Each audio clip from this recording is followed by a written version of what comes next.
السلام علیکم دوستو، کیسے ہیں آپ سب؟ میں زبینہ فیاض ایک بار پھر آپ کے ساتھ میں شروع کر رہی ہوں آئینہ پوشیدہ دنیا پارٹ 4۔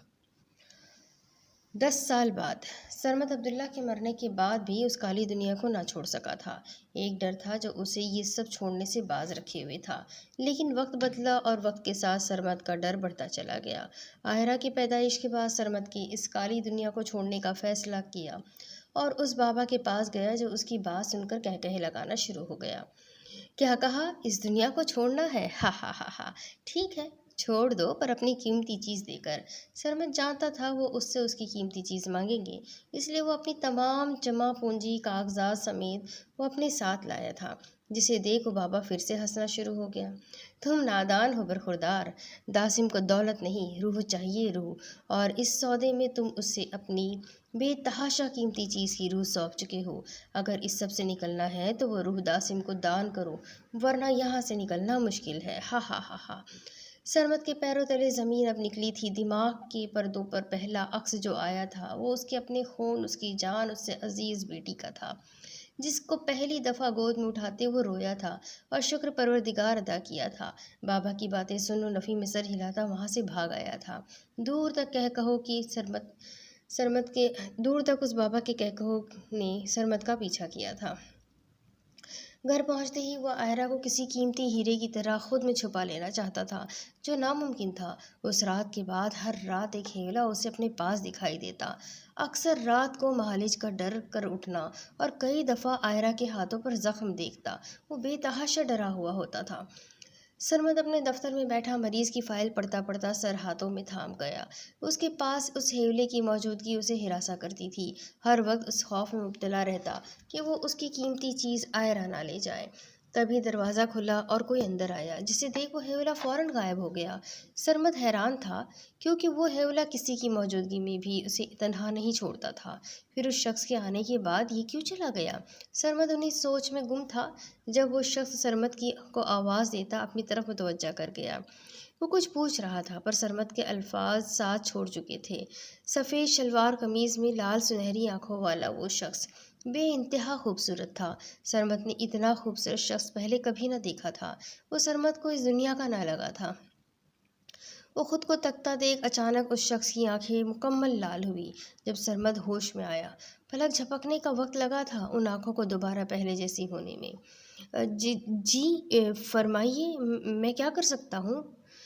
سرمد کو لگا کہ وہ شاید کوئی مریض ہوگا، لیکن اس کی بات نے سرمد کو حیران و پریشان کر دیا تھا۔ تم حیات شاہ کے بیٹے ہو کر شیطان سے سودا کیسے کر سکتے ہو؟ میرے مالک نے کبھی کوئی غلط کام نہ کیا اور تم ان کی اولاد ہو کر داسم سے ہاتھ ملا بیٹھے۔ مجھے افسوس ہوا، لیکن ہم حیات شاہ کے غلام ہیں، جنہوں نے نہ صرف ہمیں آزاد کروایا بلکہ ہماری دنیا میں بھیجنے کا انتظام بھی کر دیا۔ ہم احسان فراموش نہیں ہیں۔ ہم نے قسم کھائی تھی کہ ہم ان کے غلام رہیں گے، ان کی نسلوں کی بھی حفاظت کریں گے، پر افسوس تمہارے معاملے میں غافل رہ گئے تم بھٹک گئے۔ دنیاوی دولت کی چاہ نے تمہیں اندھا کر دیا اور تم نے اپنے اندھے پن کا ثبوت اپنی بیٹی کا داسم کے ساتھ سودا کر کے دیا۔ وہ وجود غصے میں تھا یا ضبط کی انتہا پر، یہ جاننا بہت مشکل تھا، پر اس کی باتیں سرمد کے الفاظ چھین چکی تھی۔ اسے معاملے کی سنگینی کا احساس اب ہوا تھا۔ ایک ڈر اس کے ذہن پر حاوی ہوا، جسے محسوس کر وہ پھوٹ پھوٹ کر رو دیا۔ میں نے یہ کیا کیا؟ میں نے اپنے ہاتھوں جہنم چن لی۔ میرا اللہ مجھے کبھی معاف نہیں کرے گا۔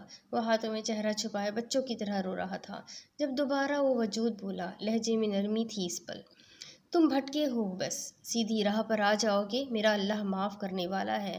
ہاں مشکلات آئے گی، پر صابر رہنا، کوئی غلط قدم مت اٹھانا۔ میرا یہاں آنے کا مقصد حیات شاہ کے احسان کو چکانا ہے، جو صرف تم لوگوں کی حفاظت کر کے ہی ممکن ہے۔ اور ہاں، آہرہ کی حفاظت کی فکر مت کرو، اس کے لیے میرا بیٹا زنہام ہے۔ اتنا کہتے ہی وہ وجود اٹھ گیا تھا جب سرمد نے آواز دی، کیا نام ہے آپ کا؟ سرمد کے سوال پر وہ رکا اور بغیر مڑے اسے جواب دیا، خضر۔ خضر نے زنہام کو ہر بات سے آگاہ کیا تھا، پر تنبیہ بھی کی تھی کہ اس سے تنبیہ بھی کی تھی کہ اس کے یا مالک کے حکم کے بغیر وہ دنیا کے لوگوں سے نہ ملے، لیکن زنہام سدا کا ضدی تھا۔ بغیر بتائے وہ آئرہ سے پہلی ملاقات کے لیے آیا۔ وہ دیکھنا چاہتا تھا جس کی حفاظت پر اسے مامور کیا جا رہا ہے وہ ہستی کیسی تھی، لیکن بدقسمتی سے وہ دن زنہام کے لیے بہت بڑا اور بہت برا ثابت ہوا تھا۔ فرزام کے 10 سال کا ہونے پر اسے دوسرے شہر بورڈنگ اسکول میں داخل کروایا گیا تھا۔ سحرش اور حیدر اس سے چھوڑنے جا رہے تھے۔ سارے رستے فرزام کی ہچکیاں حیدر اور سحرش کے پہلو بدلنے پر مجبور کر رہی تھی۔ وہ بہت رویا تھا جب اسے پتہ چلا تھا کہ اسے بورڈنگ اسکول بھیجا جا رہا ہے۔ وہ تو اپنی ماں کی محبت کو پہلے ہی ترسا ہوا تھا، اب چہرہ دیکھنا بھی عید کے چاند کی طرح نصیب ہونا تھا۔ سب کے لاکھ سمجھانے پر بھی سحرش فرزام کو وہ پیار نہ دے پائی جو اس کا حق تھا، اس لیے وہ اسے بورڈنگ اسکول بھیج رہی تھی۔ وہ چاہتی تھی وہ مضبوط ہو، پر وہ آنے والے وقت سے انجان تھی۔ فرزام کو اسکول چھوڑتے حیدر نے اسے سینے سے لگایا۔ وہ 10 سال کا بچہ کمال مہارت سے اپنا درد چھپا گیا۔ جب وہ حیدر سے الگ ہوتا گاڑی کے پاس کھڑی اپنی ماں کے پاس آیا، جس کی آنکھیں ضب سے سرخ ہوئی پڑی تھیں۔ اماں سرکار، آپ کو پتہ ہے آپ دنیا کی حسین ترین ماؤں میں سے ایک ہے۔ میں خوش قسمت ہوں کہ میں آپ کا بیٹا ہوں، پر مجھے معاف کر دیں، میں آپ کی خوش قسمتی نہیں۔ وہ آخری بات کہتا روتا ہوا سحرش سے لپٹ گیا۔ جب سحرش بھی اپنا ضبط کھوتی، اس کے بالوں پر نامحسوس انداز میں بوسہ دیتی، فوراً اسے پیچھے کرتی گاڑی میں رخ موڑے بیٹھ گئی۔ فرزام ماں کے اس انداز پر اندر سے ٹوٹ گیا تھا۔ وہ بغیر کچھ کہے اسکول کا گیٹ پار کر گیا۔ جب حیدر اس کے پیچھے جانے لگا، لیکن کچھ سوچ کر وہ نہ گیا۔ گاڑی اپنے واپسی کے سفر پر رواں دواں تھی، تبھی جنگل کے پاس سے گزرتے سحرش کو کسی کے چلانے کی آواز آئی۔ یہ اللہ کی طرف سے دیا گیا تحفہ تھا کہ وہ دوسری مخلوق کو دیکھنے اور سننے کی طاقت رکھتی تھی۔ جبھی وہ حیدر کو گاڑی روکنے کا کہتی باہر دیکھ رہی تھی۔ حیدر واقف تھا اس لیے گاڑی روکتا باہر نکل آیا۔ سحرش آواز کے تعاقب میں ایک درخت کے پاس رک گئی۔ جب سامنے کا منظر اسے دہلا گیا، ایک شخص منہ پر کسی جانور کا خون ملے مسلسل کچھ پڑتا ایک صفوف آگ کی نظر کر رہا تھا، جس کے بھڑکتے ہی درخت کے پاس ایک اندھیری زنجیر میں بندھا زنہام تکلیف میں چیخ رہا تھا۔ سحرش کے لیے یہ سب دیکھنا بہت مشکل تھا۔ جب وہ حیدر کو بتاتی، اسے گاڑی سے کچھ سامان لانے کا کہتی، خود کچھ آیات پڑھنا شروع ہو گئی۔ زنہام کو جلاتی اندیکھی آگ میں ایک ٹھنڈی ہوا کا جھونکا محسوس ہوا۔ اتنے میں حیدر سحرش کا بتایا ہوا سامان لے آیا، جس میں ایک تسبیح اور پانی تھا۔ بھائی، آپ یہ پانی لے کر اس درخت کے پاس جائیں، اور میں جیسے ہی آپ کو اشارہ کروں آپ یہ پانی اس درخت کے پاس چھڑک دیجیے گا۔ سحرش حیدر کو ہدایت دیتی خود تسبیح پر ورد کرنا شروع ہو گئی تھی۔ کچھ لمحوں بعد سحرش کے اشارے پر حیدر جو اس شخص سے چھپ کر بیٹھا تھا پانی چھڑکتا فوراً وہاں سے نکل گیا۔ دیکھتے ہی دیکھتے زنہام کے وجود کو لگی اندیکھی آگ بجھ گئی اور وہ آزاد ہو گیا، پر اپنے سامنے بیٹھے اس وجود کو دیکھ حیران ہوا جو اسے قید کرنا چاہتا تھا خود ہی جل کر راکھ ہوا پڑا تھا۔ وہ وہاں سے جانے والا تھا جب سحرش کی پکار پر رکا۔ تم خضر کے بیٹے ہو نا؟ اس کی آنکھوں کے رنگ سے اندازہ لگاتی وہ اس سے پوچھ رہی تھی، جبکہ اپنے والد کا نام سن زنہام چونکا۔ آپ ہمیں کیسے جانتی ہیں؟ سوال کے بدلے سوال کرتا وہ مقابل کو دیکھ رہا تھا۔ میں اذلان شاہ کی بیٹی سحرش ہوں، اور یہ میرا بھائی حیدر شاہ ہے۔ زنہام اذلان شاہ کا نام سنتا فوراً نظر جھکا گیا، جسے دیکھ سحرش مسکرا گئی۔ تم حویلی پہنچو، میں تفصیل سے بات کروں گی۔ اچانک ہی سحرش کا لہجہ سنجیدہ ہوا، جسے محسوس کر زنہام فوراً وہاں سے غائب ہوا۔ حویلی میں داخل ہوتے ہی سحرش کا سامنا خضر سے ہوا تھا، جس کی لہو چھلکاتی آنکھیں اس کے غصے کا پتہ دے رہی تھی، جسے دیکھ سحرش مسکرا دی تھی۔ صفوان شاہ کے خاص حجرے میں اس وقت زنہام سر جھکائے بیٹھا تھا۔ جب دروازے پر دستک دے کر سحرش اندر داخل ہوئی۔ کیا تم جانتے ہو یہ سب تمہیں ختم کر سکتا تھا؟ بغیر اجازت تمہارا آنا کتنا خطرناک ثابت ہو سکتا تھا؟ تمہارے لیے کیا اس بات کا اندازہ تھا؟ صفوان شاہ کی آواز، سنجیدہ آواز سن کر سحرش بھی جھرجھری لے اٹھی تھی۔ مجھ سے غلطی ہو گئی، پر میں آج کے بعد احتیاط سے کام لوں گا۔ ٹھیک ہے، تم جا سکتے ہو۔ زنہام کے ٹھوس لہجے نے انہیں مزید کوئی بات نہ کرنے دی تھی۔ اس کے باہر آتے ہی خضر اس کے کان میں سرگوشی کرتا اندر چلا گیا تھا۔ ہرگز آئرہ کا معلوم نہ ہو، وہ ہماری ذمہ داری ہے۔ ہم مرشد سائی کو تکلیف نہیں دینا چاہتے۔ زنہام اپنے والد کی بات سن کچھ دیر وہیں ٹھہرا رہا، پھر اچانک غائب ہو گیا۔ بابا سائی، یہ یہاں کیا کر رہا تھا؟ اور خضر، وہ یہاں کیوں آیا تھا؟ کیا آپ نے بلایا تھا؟ سہرش اپنے گھرانے کی طاقت سے واقف تھی۔ وہ ہر چیز پر اختیار رکھتے ہوئے بھی کبھی کوئی غلط قدم نہ اٹھاتے تھے۔ نہیں، وہ معصوم شاید تجسس میں یہاں آیا تھا۔ خضر بھی صرف زنہام کے لیے آیا تھا۔ سرد لہجہ اپنائے صفان شاہ نے سہرش کی بات کا جواب دیا۔ سہرش جانتی تھی کہ یہ لہجہ کس وجہ سے سرد تھا، اس لیے سر جھٹکتی کمرے سے جانے لگی۔ جب صفان شاہ کی آواز نے قدموں کو روکا، سمیر کو جواب دا، تم خود ہوگی، ہم سے کوئی توقع مت رکھنا۔ اتنا کہتے وہ بغیر سہرش کی طرف دیکھتے دوسرے دروازے سے اپنے کمرے کی طرف چلے گئے، اور سہرش آنے والے وقت کا سوچ سرد سانس بھر کے رہ گئی۔ حیدر کمرے میں ہی موجود تھا۔ ایک نظر اپنی بہن کو دیکھ نفی میں سر ہلاتا چلا گیا۔ سہرش کی طبیعت دن بدن بگڑتی جاتی تھی۔ فرزام پر اسکول میں ہونے والے ظلم سے وہ واقف تھی، پر ایک خود غرض عورت کا ثبوت دیتی وہ ہر چیز سے بے خبر ہونے کی کوشش کرتی تھی۔ مہینے کا آخری ہفتہ فرزان حویلی میں گزارتا تھا، جب ہر رات کے تیسرے پہر سہرش چپکے سے فرزام کے کمرے میں جاتی، خوب پیار کرتی اور زخم پر مرہم کرتی، اس بات سے انجان کہ وہ سب محسوس کرتا تھا، پر سہرش کے چلے جانے کے ڈر سے وہ سونے کا ناٹک کرتا رہتا تھا۔ سر کے درد نے اسے کہیں کا نہیں چھوڑا تھا۔ جب ایک دن وہ سر درد کی وجہ سے بے ہوش ہو گئی، ناک سے بہتے خون نے سب کو پریشان کر دیا تھا، لیکن اس سے آگے ملنے والی خبر نے سب کے پیروں تلے سے زمین کھینچ دی تھی۔ سہرش دماغ کے ٹیومر جیسے مرض میں مبتلا تھی، لیکن اس کی تشخیص آخری مراحل پر ہوئی تھی۔ وہ ہسپتال کے بیڈ پر لیٹی تھی جب اسے پتہ چلا کہ سرمد، اس کے بچپن کا دوست، اسی ہسپتال میں ڈاکٹر ہے۔ سرمد کو جب اس ساری صورتحال کا پتہ چلا تو وہ اس شک میں مبتلا ہوا تھا کہ سہرش اپنی یادداشت کھو چکی ہوگی۔ وہ اس کے کمرے میں جاتا ہے جب وہ آنکھیں بند کیے لیٹی تھی۔ السلام علیکم ورحمۃ اللہ وبرکاتہ۔ اس نے سلام کیا، جس کا جواب سر کو ہلکی سی جنبش دے کر دیا گیا تھا۔ کون ہو تم؟ اس نے پوچھا۔ سہرش، مختصر جواب۔ مانی جانتی ہو اپنے نام کے؟ بات کرنے پر اکسایا گیا۔ جادوگرنی۔ پھر وہی مختصر جواب۔ کیا کرنا ہے؟ اصل وجہ پوچھی گئی۔ جادو۔ پر اصرار مسکراہٹ کے ساتھ دیا گیا جواب۔ دوستی کرو گی؟ بہت امید تھی لفظوں میں۔ مہنگی ہے قیمت۔ شاید وہ سنگ دل تھی۔ منظور ہے مجھے۔ اس کی آنکھوں میں جیت کی چمک تھی۔ اپنی بیٹی دو گے؟ صفاق لہجہ۔ یہ کیسی قیمت ہوئی؟ الجھن و خوف سے بھرا سوال۔ دوستی کرنی ہے تو قیمت دو۔ وہ شاید رضامند نہ تھی۔ دوستی میں ہر چیز ایک دوسرے کی ہی تو ہوتی ہے۔ قائل کرنے کی معمولی سی کوشش۔ نہیں، بند آنکھوں سے دیا گیا جواب۔ پھر اور ایک سوال۔ جو دے دیا سو دے دیا، پھر پلٹ کے واپس نہیں لیتے۔ ادائیگی کی حقیقت تھی جو بیان ہوئی۔ تم ٹھیک ہو جاؤ گی؟ ہارا ہوا لہجہ۔ بحث طویل ہے۔ تمسخر بھری مسکان۔ امید مت چھوڑو۔ ایک آس تھی آنکھوں میں۔ کچھ خاص پسند نہیں آئی تھی یہ بحث اسے۔ اس کی بند آنکھوں کو دیکھ وہ اس کمرے سے نکل گیا جب وہ دوبارہ آنکھیں کھولتی ہے۔ تم مسافر ہو، ہر شے پہ عبور کی تمنا مت کرو۔ یہ دلدل ہے بہت بڑا، نکل جاؤ۔ نکل تو تب جاؤ گے جب جہاں سے جاؤ گے۔ سہرش اس کے پیچھے ایک سیاہ سائے کو دیکھ چکی تھی، جب وہی سایہ اس کے پاس آیا اور ایک سرگوشی کرتا غائب ہو گیا۔ فرزام۔ پیچھے سہرش سناٹوں کی زد میں آ چکی تھی۔ سمیر ہر طرح سے سہرش کا خیال رکھتا تھا، اب بھی وہ اس کے پاس بیٹھا اس کے لیے سیب کاٹ رہا تھا جب اس کی بات پر سمیر کے چلتے ہاتھ رکے۔ میری ایک خواہش ہے، میں چاہتی ہوں ادیر اور عائرہ کا نکاح ہو جائے۔ سمیر کو سہرش کی بات ذرا سمجھ نہ آئی تھی۔ کیا وجہ جان سکتا ہوں؟ میں جو دیکھ چکی ہوں اس کے لیے بہتر ہے یہ قدم اٹھایا جائے، اور ہاں، ہو سکے تو فرزام کا خیال رکھیے گا۔ اتنا کہتی منہ پر کمبل لیتی لیٹ گئی، جو اس بات کا اشارہ تھا کہ وہ کوئی بھی بات اور نہیں کرنا چاہتی۔ سہرش کی خواہش سب کو ہی مناسب لگی تھی، پر چھوٹی عمر کی وجہ سے سب شش و پنج میں مبتلا تھے۔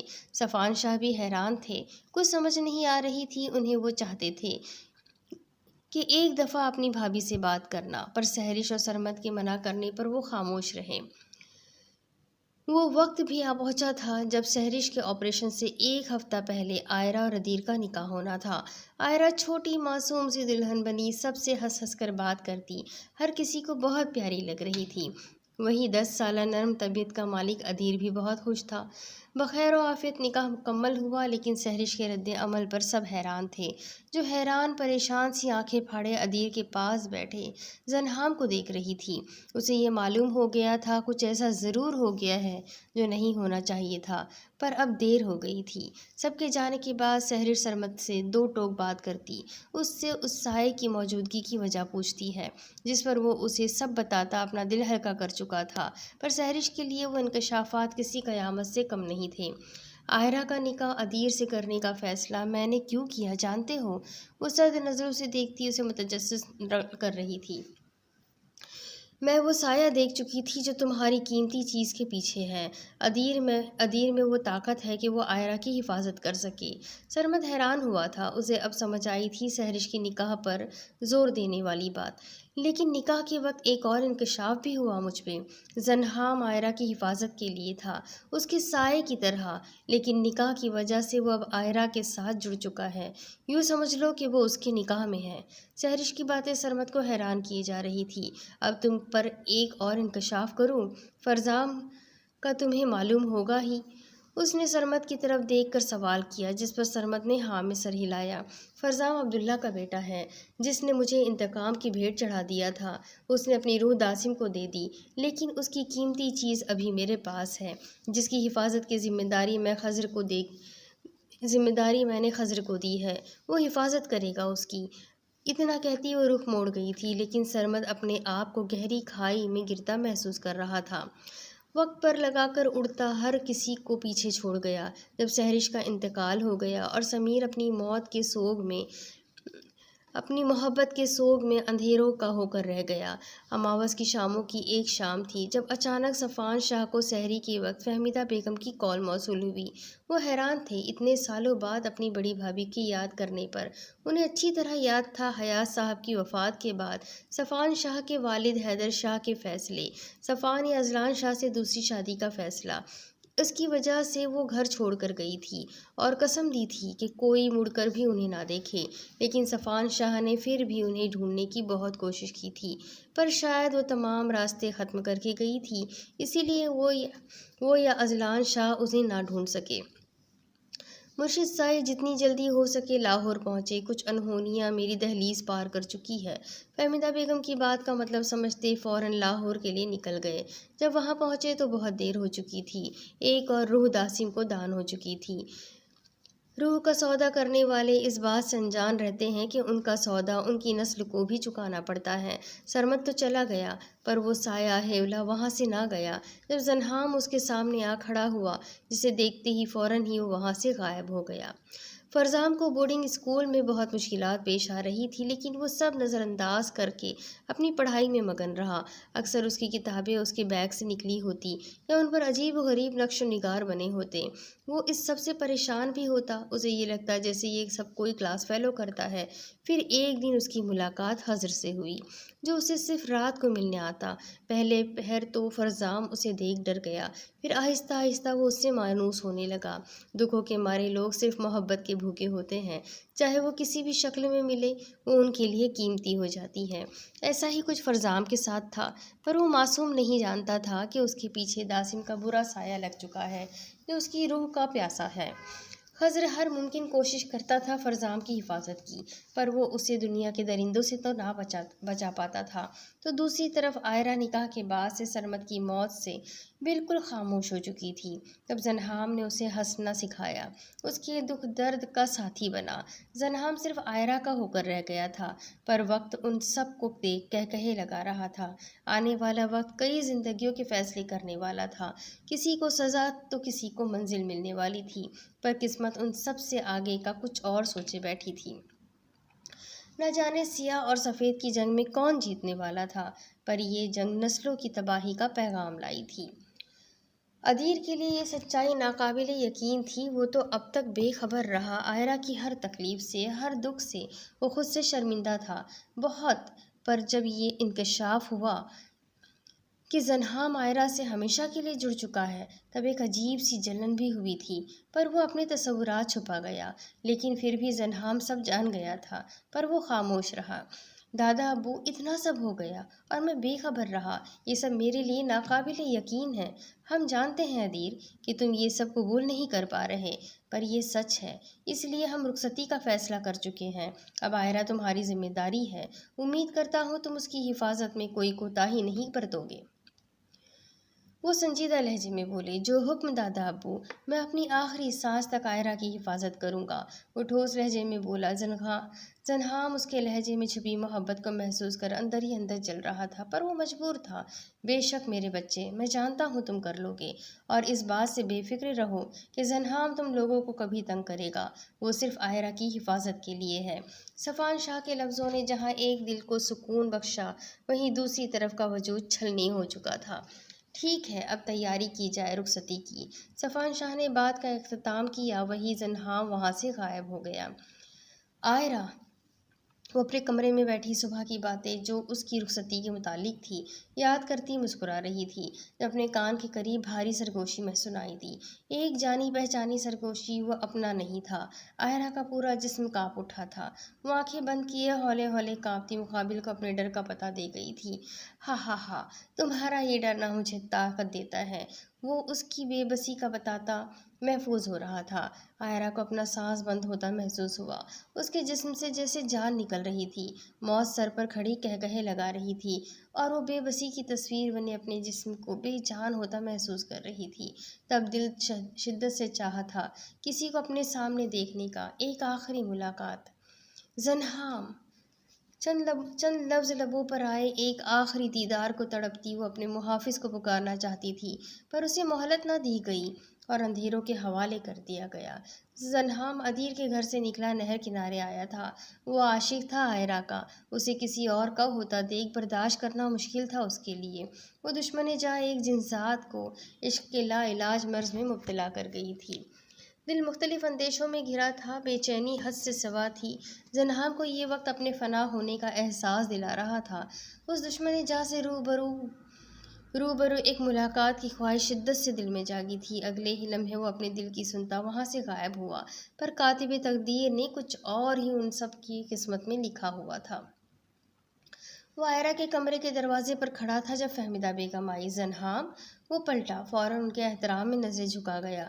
میں جانتی ہوں تم اس وقت کسی کرب سے گزر رہے ہو، پر جو ہو چکا وہ ممکن نہیں، ایسا نہیں ہونا چاہیے تھا۔ بعض غلطیاں انسان کو کہیں کا نہیں چھوڑتی، اور ہمارے ساتھ بھی کچھ ایسا ہی ہو گیا ہے۔ سرمد کی گئی غلطیاں آج ہمیں، وہ بات ادھوری چھوڑتی نظریں چرا گئی۔ زنہام نے ایک دفعہ بھی نظر اٹھا کر انہیں نہیں دیکھا۔ یہ احترام تھا فہمیدہ بیگم کا جو وہ کرتا تھا۔ خیر، ان سب باتوں کو چھوڑو، میں چاہتی ہوں تم اس سے آخری ملاقات کرو اور اسے یہ یقین دلاؤ کہ تم ادیر اور اس کے درمیان کبھی نہیں آؤ گے۔ فہمیدہ بیگم کی بات پر زنہام مسکرا اٹھا تھا۔ آپ کیا جانے، میں تو واقعی ہی آخری ملاقات کو یہاں آیا تھا۔ فہمیدہ بیگم اپنی کہہ کر چلی گئی تھی جب زنہام کمرے میں داخل ہوا۔ سنگار میز کے آئینے پر سیاہ کپڑا ٹکائے وہ بالوں کو کھولے کنگھی کرنے میں مصروف تھی۔ آئرہ، زنہام اس کی پشت پر ایک نظر ڈال اسے پکارنے لگا، پھر رک گیا۔ داسم! زنہام کا خوخار لہجہ داسم کو قہقہے لگانے پر مجبور کر گیا تھا۔ تبھی منظر بدلا، وہ آئرہ کے کمرے میں تو نہ تھے، یہ تو وہی محل تھا جہاں داسم رہتا تھا۔ اوہ، دیکھو کون آیا ہے، میرا دشمن اول، جس نے میرے شکار کو مجھ سے دور رکھا تھا۔ تم بھولے ہو، یہ میری امانت تھی اور آخر کار میرے پاس ہے۔ داسم کی باتیں زنہام کی آنکھوں کو لہو میں بدلنے کے لیے کافی تھی۔ تم چاہے کچھ بھی کر لو، کبھی بھی ہم سے جیت نہیں پاؤ گے۔ ہم اللہ سائی کے راہ پر چلنے والوں میں سے ہیں، نہ کہ شیطان کی۔ ہا ہا ہا ہا، تم میرا کچھ نہیں بگاڑ سکتے، تم جانتے ہو میں زیادہ طاقتور ہوں تم سے۔ ہا ہا ہا۔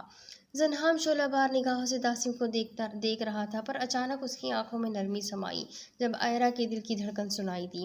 اس کی آئرہ محفوظ تھی، پر وہ شیطان اس پر قابض تھا۔ آئرہ میری بات سنو، میں جانتا ہوں تم مجھے سن سکتی ہو، مجھے جواب دو، اپنے زنہام کو جواب دو۔ بغیر لب ہلائے وہ آئرہ سے رابطے میں تھا، لیکن آگے سے خاموشی اسے توڑ رہی تھی۔ اب وہ تو چلی گئی ہے، اب تم کس چیز کی حفاظت کرنا چاہتے ہو؟ جاؤ، چلے جاؤ، میں مہلت دیتا ہوں تمہیں، چلے جاؤ یہاں سے، بخش رہا ہوں تمہیں، پر اگر تم یہاں سے نہ گئے تو میں تمہیں ختم کر دوں گا۔ ابھی تک پشت کیے وہ زنہام سے مخاطب تھا، اچانک ہی وہ پلٹا۔ سیاہ آنکھیں جن کی سیاہی کانوں کی لوح تک جا رہی تھی، گالوں پر پڑنے والی دراڑیں اس بات کا ثبوت تھی کہ وہ ختم ہوتی جا رہی ہے۔ زنہام سے اس وقت کوئی پوچھتا کہ موت کیا ہے تو وہ بلا جھجک کہہ دیتا، محبوب کو اپنے سامنے مرتے دیکھنا۔ زنہام جانتا تھا داسم اس سے طاقتور ہے، پر وہ اپنے اللہ پر یقین کرتا، اس سے مقابلہ کرنے کو تیار تھا۔ جب داسم اسے نہ جاتا ہوا دیکھ گردن ٹیڑھی کیے قدم قدم چلتا اس تک آیا۔ تم مجھ سے لڑنا چاہتے ہو؟ داسم نے سرگوشی نما آواز میں پوچھا۔ نہیں، تمہیں ختم کرنا ہے۔ اتنا کہتے ہی زنہام سورہ فلق کی تلاوت کرنا شروع ہو گیا۔ داسم کہا لگاتا اس کھنڈر تخت کے گرد چکر لگانا شروع ہو چکا تھا۔ تم فرماؤ، میں اس کی پناہ لیتا ہوں جو صبح کا پیدا کرنے والا ہے۔ سورہ فلق کی پہلی آیت پڑھتے ہی داسم ایک دم خاموش ہوا اور خوخار نظروں سے زنہام کو دیکھا۔ اس کی سب مخلوق کے شر سے، رک جاؤ! داسم چلایا جب زنہام تیسری آیت کی تلاوت کی۔ اور اندھیری ڈالنے والے کے شر سے جب وہ ڈوبے۔ ایک تیز روشنی چمکی جو زنہام کو دور پھینک گئی۔ یہ وار بہت دردناک ثابت ہوا تھا اس پر۔ اس کا سینہ جل چکا تھا، پر وہ تلاوت کرنے سے نہ رکا اور سورہ فلق مکمل کی۔ سورہ کی اختتام پر داسم کے پورے وجود سے دھواں اٹھ رہا تھا۔ زنہام نے جب دیکھا کہ داسم عائرہ کے وجود کو جلا کر تکلیف دے رہا ہے، وہ فوراً اس کی طرف لپکا اور دونوں ہاتھوں میں اس کا چہرہ تھام کر ماتھے سے ماتھا ٹکا گیا۔ اے جن ذات کو اپنے عشق کا غلام بنانے والی، میں تجھ سے اپنے عشق کی بھیک مانگتا ہوں، مجھے میرا عشق لوٹا دے، واپس آ جاؤ، خدا را واپس آ جاؤ۔ اتنا کہتے وہ قرآن آیت کا ورد کرنا شروع ہو گیا۔ ایک آنسو آنکھ سے بغاوت کرتا عائرہ کے گال پر لڑک گیا۔ داسم کے ہر وار کو خود پر سہتے زنہام نے عائرہ کا چہرہ نہ چھوڑا۔ تکلیف حد سے سوا تھی۔ مسلسل سینے پر ہوتے جادوئی وار اسے ختم کرنے کے در پر تھے۔ تبھی اسے عائرہ کی سرگوشی سنائی دی جو اسے ہی پکار رہی تھی، اور یہ کیسے ممکن تھا کہ وہ عائرہ کی پکار پر لبیک نہ کہتا؟ وہ عائرہ کا محافظ تھا، کیسے اسے بچائے بغیر ختم ہو جاتا؟ کئی کوششوں کے بعد بالآخر داسم نے عائرہ کے وجود کو چھوڑ دیا۔ اسی وقت منظر بدلا اور وہ واپس عائرہ کے کمرے میں تھے۔ زنہام کی باہوں میں عائرہ کا زخمی وجود تھا۔ زنہام خود بھی شدید زخمی تھا، پر اس وقت اسے صرف عائرہ کی فکر تھی۔ اس نے آنکھیں بند کر فہمیدہ سے رابطہ کیا۔